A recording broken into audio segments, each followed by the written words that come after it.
Assalamualaikum warahmatullahi wabarakatuh. Kami dari kelompok 13 akan mempresentasikan materi kami yang berjudul konflik negosiasi di tempat kerja dan stres kerja. Perkenalkan, nama saya Rizky Trisha Putra dengan NPM akhir 202. Perkenalkan, nama saya Danisa Putri, NPM 2204201099. Perkenalkan, nama saya Faliza Eka Putri dengan NPM 220 420 10172. Pengertian konflik negosiasi di tempat kerja.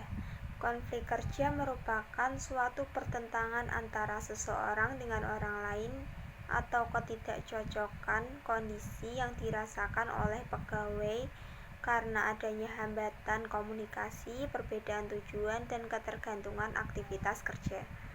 Negosiasi merupakan suatu proses di mana dua pihak atau lebih yang berbeda pendapat berusaha mencapai suatu kesepakatan. Pengertian stres kerja. Stres kerja merupakan kondisi seseorang yang tidak menyenangkan karena adanya ketegangan atau kecemasan yang mempengaruhi baik psikologis maupun fisik seseorang saat bekerja. Penyebab konflik dalam negosiasi ada beberapa, yaitu sebagai berikut. Yang pertama, keinginan untuk menang tanpa memedulikan resikonya.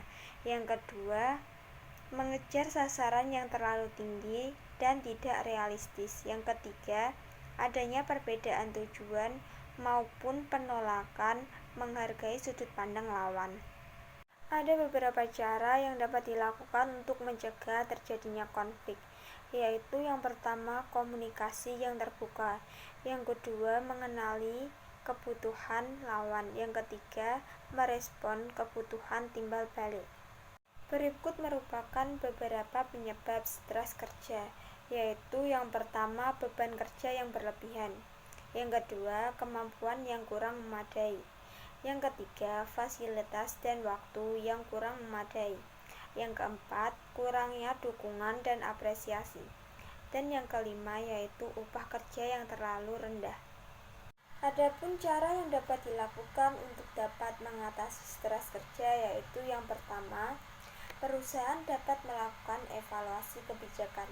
Yang kedua, perusahaan dapat melakukan evaluasi atas keseimbangan sumber daya dan beban kerja. Yang ketiga, karyawan menghindari pengerjaan tugas yang bersamaan. Yang keempat, karyawan bisa menurunkan standar perfeksionis dan istirahat. Selanjutnya, ada bentuk dan jenis konflik. Konflik yang pertama adalah konflik fungsional, yaitu jenis konflik yang bertujuan untuk mendukung pencapaian visi misi kelompok sekaligus memperbaiki kinerjanya. Yang kedua, ada konflik disfungsional, yaitu jenis fungsi yang terjadi karena adanya suatu atau seseorang yang tidak berfungsi sebagaimana seharusnya, sehingga akan merintangi atau menghambat kinerja organisasi. Yang ketiga, konflik tugas, mengacu pada konflik yang timbul atas isu-isu substansif seperti perbedaan pendapat atau ide-ide. Yang keempat, konflik hubungan, mengacu pada perbedaan pendapat sosio-emosional atau antar pribadi yang biasanya berhubungan dengan penolakan. Yang kelima, ada konflik proses, yaitu mengacu pada cara konflik berkembang dan berlanjut dari tahap awal hingga penyelesaian atau resolusi. Yang keenam, ada konflik vertikal, yaitu konflik yang terjadi antara pihak yang tidak memiliki kedudukan sama dalam organisasi, atau konflik antara atasan dengan bawahan. Yang ketujuh, ada konflik horizontal, yang dimana pihak yang berkonflik memiliki kedudukan yang relatif sama. Yang kedelapan, konflik garis dan staf, merujuk pada masalah yang sering muncul dalam struktur organisasi di berbagai jenis organisasi. Yang sembilan, konflik peran, merupakan suatu gejala psikologis yang bisa menimbulkan rasa tidak nyaman akibat menjalani dua peran sekaligus. Yang sepuluh, ada konflik intrapersonal, adalah sebagian daripada proses pertentangan terjadi di dalam individu itu sendiri tanpa melibatkan orang lain di dalam permasalahannya. Yang sebelas, ada konflik interpersonal, yaitu konflik yang timbul dari reaksi antar individu atau antar kelompok maupun antar individu dan kelompok. Selanjutnya ada proses konflik menurut Robbins, yaitu tahap pertama, tahap satu, potensi pertentangan atau ketidaksertaan. adalah munculnya kondisi yang memberi peluang terciptanya konflik.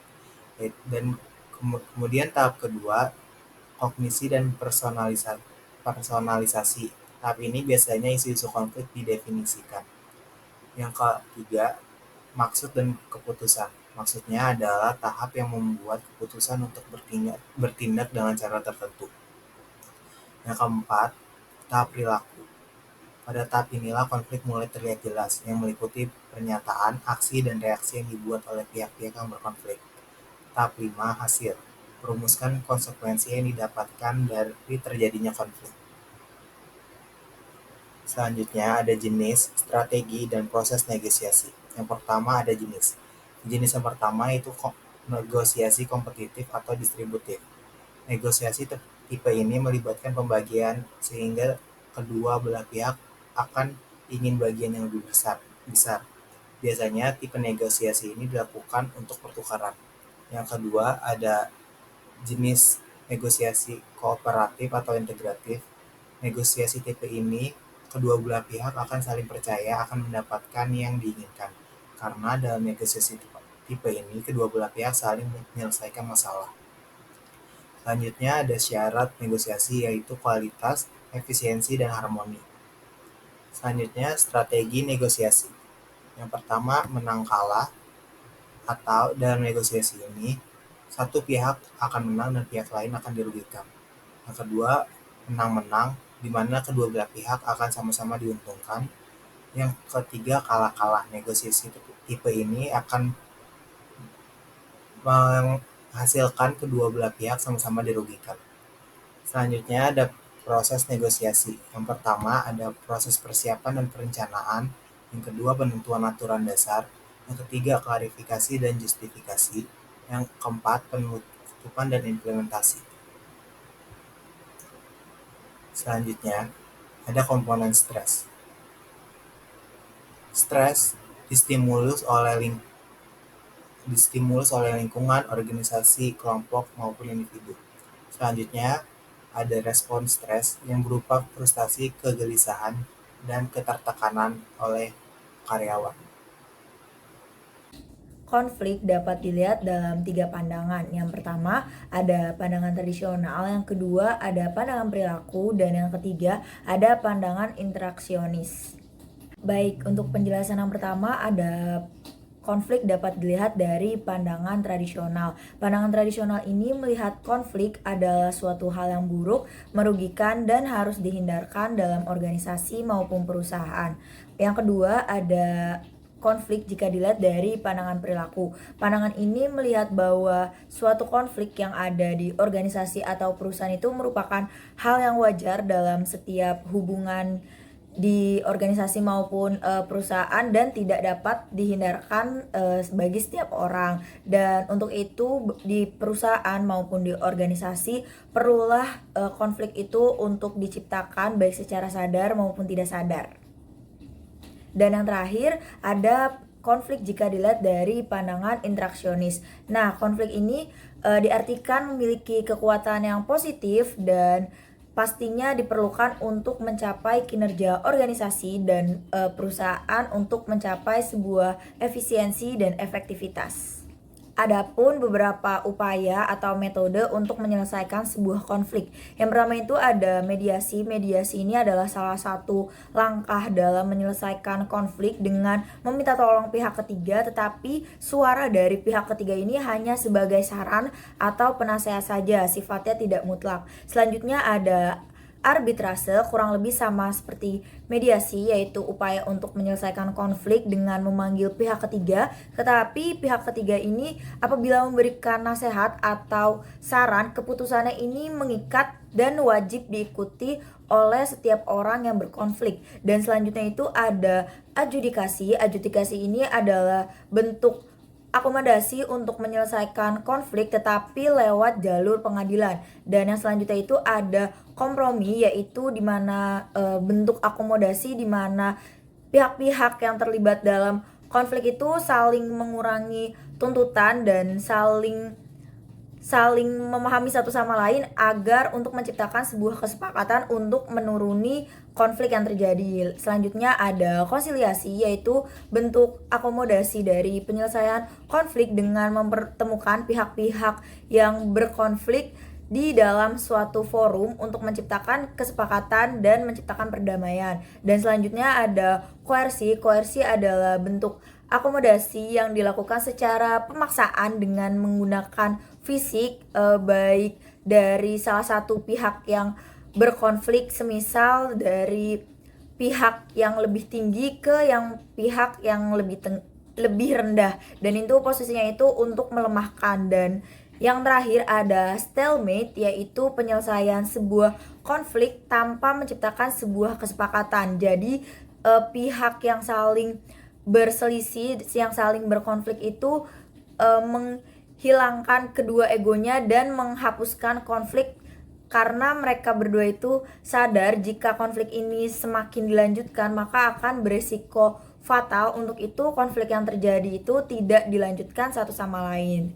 Untuk itu apa yang sudah tadi saya jelaskan merupakan bentuk upaya untuk mengurangi dari terjadinya konflik baik di organisasi maupun di perusahaan. Selanjutnya saya akan menjelaskan segi positif dan negatif dari hadirnya konflik yang muncul di organisasi maupun di perusahaan. Yang pertama itu dari segi positifnya terlebih dahulu. Apa sih segi positifnya konflik jika hadir dalam lingkungan atau kehidupan kita? Yang pertama itu sebagai alat untuk menimbulkan perubahan, karena biasanya setelah muncul konflik akan dijadikan sebagai bahan evaluasi yang nantinya akan menciptakan sebuah perubahan-perubahan dan terobosan baru. Yang kedua itu mempermudah terjadinya keterpaduan kelompok, karena dari munculnya konflik tadi kita jadi lebih saling mengenal satu sama lain dan malah semakin mempererat hubungan antara individu. Yang ketiga ada memperbaiki keefektifan kelompok dan organisasi. Seperti yang kita tahu juga tadi bahwa konflik akan dievaluasi sehingga kita tahu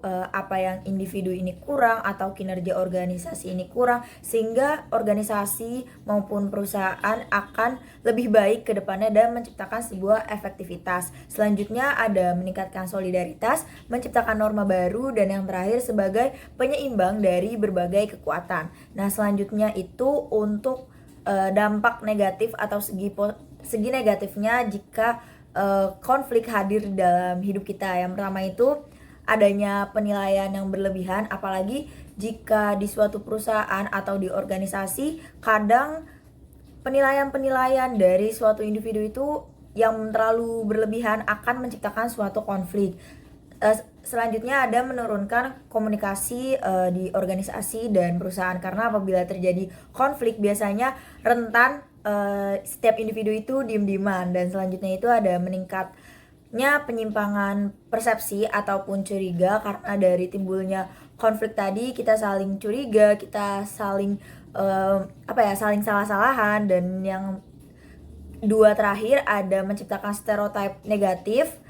Dan yang terakhir yaitu menyebabkan perubahan kepribadian individu, aksi balas dendam maupun kekerasan. Karena dari timbulnya konflik, kadang setiap individu itu memiliki perasaan dendam ke orang lain, ataupun baik dari atasannya maupun dari bawahannya, dan tidak menutup kemungkinan untuk terjadinya kekerasan yang diakibatkan dari konflik di lingkungan organisasi maupun perusahaan.